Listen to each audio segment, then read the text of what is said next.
Okay, so I'm actually going to do my review of the Umidigi One Pro. Today is Black Friday, actually, and I've been able to use it since for about a little over a week. And this is going to be my personal thoughts. I'm not necessarily going to do the Geek Bench, or if I do, I'm going to attach that in a separate part of the video. So my first impressions are, I actually really like this phone. I mean, the bar was set really low. For the past few months, I've been using a burner phone, like a cheap Go phone by ZTE. There was no room for apps. It had a bunch of bloatware. It was originally from AT&T. I was using it on T-Mobile. It didn't even work in New York. And actually, I'm going to mention a huge reason I got this Umidigi One Pro over like the Xiaomi phones was band 12 actually, and some of the other bands. So they're set for global usage, but there's certain bands that they don't have. So I've heard that people who have T-Mobile have had some issues. And I didn't want to repeat what happened in New York, where I couldn't get my work calls, I couldn't meet up with my friends. I had really bad call quality. It was super unpredictable. I remember there's actually a job I had applied for, and I didn't get it. I couldn't reach anybody when we tried to have our phone calls. Facebook actually was how I started communicating with people throughout my 2.5 weeks there. So I never want to repeat that. And that was actually a phone originally in the U.S. market to begin with. So if I'm ordering a phone, and originally I had to order it from overseas, I want to make sure it's going to work on my network. And why I use T-Mobile above the other networks is mainly I usually the airlines I fly, they always have the T-Mobile Wi-Fi, so I have that extra perk of being able to use it. Also, the original reason I switched, I actually had Metro to T-Mobile, and this is right when, like actually I think it was right before they merged together. Was because of international data and roaming. I finally got my passport and I was traveling. I was in Europe, I was in South America, and just being able to use, even though it's slower, the global, the data, it was a huge help. You want to look at maps, you want to see when things open or close, how much things are, where to eat, and even post photos to Instagram is a huge plus. So that's why I went with the One Pro. Some of the other reasons were, the NFC. I was really curious. I've never had an NFC phone, but also traveling, I noticed like I'm pretty sure the Clipper cards in San Francisco can be loaded onto the phone. I don't know about the cards in New York because I'm thinking about there's still swipes on the subway. But and I'm gonna see if I can do my Jazzy Pass on here in New Orleans. I know that I can use the barcode. Actually, it's an app I need to download that I haven't done yet. So that was a huge reason I got it. What else? I was really curious about the dual stereo speakers. I really like audio. The sound doesn't have to be great, but if you're playing a game or whatever, it's kind of nice to have that. Usually I'm using headphones, but it actually works really well. At first, I don't know if it was after I updated or if I hadn't noticed. It's a supporting speaker, and you can actually hear the difference. I mean, it's not going to be mind-blowing. You'd much rather use a Bluetooth speaker or headphones, but for what it is, I actually really did think that was a plus of getting this phone. Because at least you have that stereo separation. And when it's up in your face, actually, I do believe that the volume is pretty good. It also works well. It has a gyroscope. I remember when I got the phone I had before this, like my own actual phone, gyroscopes with Pokemon Go were kind of this benchmark for phones you would get for an affordable phone. So this works with the Google Cardboard really well. And that stereo sound, for being right in your face, I think does the trick. And then you don't have to have anything hanging off of it. So I'm actually really enjoying that. I think Google Earth Google Cardboard is kind of underutilized. And I think, but I think with all of your headsets, it gives kind of a pretty simple, affordable way to see some of that content and to hear it as well. So I really like that. That's a huge plus. I think the screen looks really good.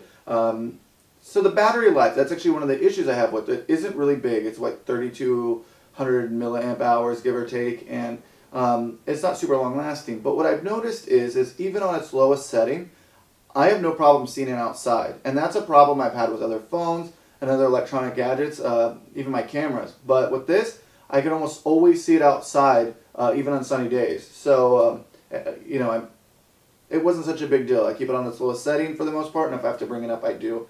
I think it looks good. The screen looks good. Everything's been smooth. I've had almost no app slowdowns. It did restart one time when I was messing with the setting, and for all I know, I either hit something that made it restart, or maybe something had changed and there was a restart. I've kept an eye on it. I haven't seen much restarting. And this was in the first day or so of using the phone, so who knows what was updating. There's so much space for apps. 64 gigabytes just on the phone itself. I put a 128 gigabyte card on here, and I did it separately because I actually put some games and things on there, and also so I can take my footage from my action cams and store it on the spare card and then put it in my computer or put it in another memory card. So I did it in that way. So it's great that I have all this room for the apps themselves, but if the apps take photos or video, I can put them in the external card and then take it and use it on different devices. Which the other option was that I put it and I make it extended storage for the phone itself. And so far, that's not what I'm going to do. I think I'm going to keep them separate for that reason, for backup when I travel. So that's a super big plus. It's worked with all my Wi-Fi devices. The Google Assistant, Google Home that I'm using is great. I have that whole setup kind of working together. Control my lights, my smart devices. It links up to my smartwatch, which I'm actually going to be trading this one out for a different one that I ordered. It should be here any day now. So far, all the basic things that you would expect from a Google Android phone is great. So far, it's running 8.1 Android, and I'm hoping that they upgrade it, especially because they are getting attention, that it goes to 9, and there's an upgrade. So we'll see. Only time will tell with that. I noticed that some of the other phones that I looked at, they had pretty decent specs, but they still had like Android 7 and everything else, and so I am concerned about the upgrade. I actually almost went with the Xiaomi, I think it was the Mi A2, and even though it had less storage, actually no, there was one that had a storage that was similar to this and really good specs, and that actually had an RF transmitter, or the transmitter, so you can control regular TVs and everything with the phone. It didn't have all the bands, so I ended up going with this at the last minute. I actually canceled an order, and then I was like, okay, and I went with this. So I like the way it looks. I got this case. It was about $5, and I ordered it online. I'm really liking this. I'm pretty active, so I like to be able to close it, protect the screen, put it kind of safely, and I just use my Bluetooth headphones or my Bluetooth speaker and do the audio from there. With the smartwatch I'm getting too, I'm going to be able to control with I did the research with another app to make it so I can use its button to go forward and back with Spotify. That's what I use, because this one, real quick, I think it only works with its own app, and I don't put music on my phone usually. I mean, I don't download MP3s anymore. I have a Spotify account, so Spotify Premium. So, I pay for that to not have to store music, slowly going through my CDs and records and getting rid of them. But kind of a side note. Oh, what else do I like about this phone? The fingerprint sensor has been really good. Sometimes I've noticed, though, that it's on the side, and depending on where I place my finger, I had to get used to it at first. One, since there's less bezel than other phones I've had, I end up putting my arm or my hand here, and I'll end up hitting something. Or earlier I had my finger up here, and it was making this, when I tapped it, it was making the screen go up and down. And then this fingerprint sensor being on the side, if I have my finger here, especially if it's off, it'll start vibrating. That it's trying to open, but I might not necessarily want it to do that. So it's just taking getting used to. At first I thought, oh man, am I having trouble with the touchpad of this phone already? But no, it was me putting my hand places I didn't notice I was, and that's part of the issue, or one of the good and bad things about bezel-less phones is just your hands have to go on the side, and then you tap where you want to go. And actually, that's another point I'm going to mention. This has a notch. When I was researching phones, it was, notch, no notch, bezels, all these terms I hadn't really thought about. And for better or for worse, I'm not a huge fan of the notch. I actually, I didn't download another app to get rid of it. It wasn't that much of a concern yet, but I would like it to be easily something you can get rid of. YouTube videos, I noticed though, which I was really happy about when you're watching those, you can squeeze it in. I noticed with YouTube videos, you can either squeeze it in or out, and either part of the screen will be where the notch is, and it'll be blocked from the notch part, or you can end up having it kind of brought in so that the ratio is still there, and nothing's blocked by the notch, and I like that. I wish every app had that, but sometimes it doesn't, so you end up not being able to see part of the screen. On the desktop, I think it's great because you have all this space for your apps, and then in the top corners there will be the battery life, there will be the Wi-Fi, things you might want to, and the time, and it doesn't really show up on the rest of the screen. So for that reason, I think the notch is awesome.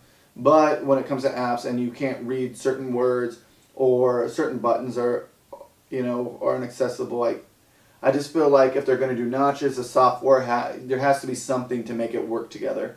So I'm not a huge fan of the notch. I would almost rather, for the compatibility, not have to deal with it. But it has its pros and its cons. I think that the future is notchless. That's where we're going. Or just accepting the bezel and the extra stuff you can do with it. Your lights, your cameras, everything else. I mean, too, here's the thing. If you don't really even... Some people can, if you want to carry it with you, or you can shoot your pictures like this if there's a way to even see it. So I think that more and more I wouldn't be surprised to see the front-facing camera not be as popular, so that you have full screen real estate. Another plus about this phone is that it has fast charging with its cord, and it also has wireless charging. And I did get it to work, but I had to take the case off with the one I have. I don't have the Umidigi one itself. And I'm curious on how that would work, and it's supposed to be faster. I have some kind of basic wireless charger, and it wasn't working with even the Umidigi stock case that came with it, which is this black one here. I decided to do double cases, so I have the whole thing protected. And with even just that one on, it wasn't Wi-Fi charging. So, but without it, it works, and it charges pretty quick, which is a huge plus. Even though the battery isn't very high, what I can do is I can bring my external batteries with me, which I use for other stuff too. So it's not a huge hindrance. I'm used to it. I have small batteries, big batteries, batteries for travel. So with the quick charging, when usable, I like that. Who knows why they didn't make the battery bigger to begin with. The Umidigi One Max just came out. It's supposed to have a bigger battery, but that's a whole nother topic. I'm actually really okay with this right now, especially at the price. What else is there to talk about? The camera, I think, looks pretty decent. I plan on attaching some samples. I actually usually carry a camera with me. So I needed this just for, I have product photos I need to do of things, of jobs I'm doing. Just kind of a record of what's going on. I think I'd use my other cameras for a lot of the other stuff I'm doing. But this has really done the trick so far. Yeah, I haven't ran into any issues. I'm actually more than satisfied with this. I like the phone. I think it looks cool. And I think for the price I paid, I think even, so I've talked to people, and I think they assume that my $150, $160 is going to be absolute, phone is going to be absolute garbage. This is not. I think I've gotten my money's worth so far.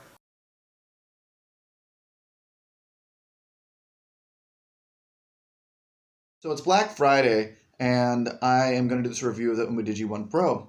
So I don't have it in front of me because I'm actually recording from its stock video app. This is actually its selfie mode. I just have it sitting on a box. So I'm kind of going to start it that way so you can see how I look, how it sounds. I do notice right now while I'm watching, there's a delay. So I'm watching my face talk, but my mouth is moving like I'm dubbed. So we'll see. I mean, that's not a huge deal. I haven't noticed it other times. It also could have something to do with the shutter speed. I have my little studio lights in here. It's a little overcast and my windows are closed and the shades are shut. So, maybe there's that. And in that case, we'll see the quality of the footage. I'm actually going to get closer. See how I look. See how the focus goes. My hand right here.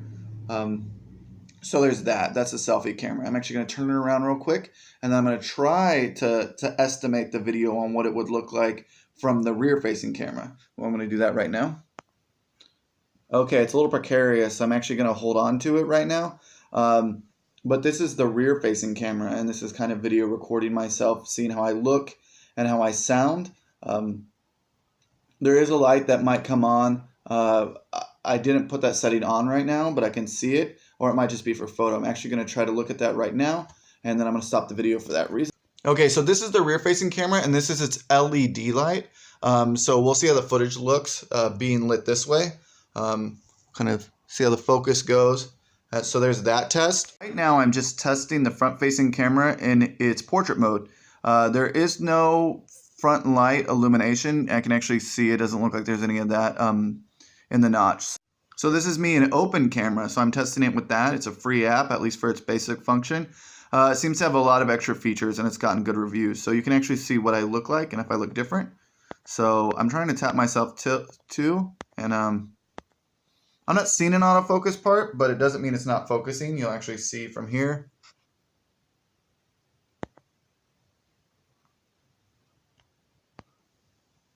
So it's exposure lock.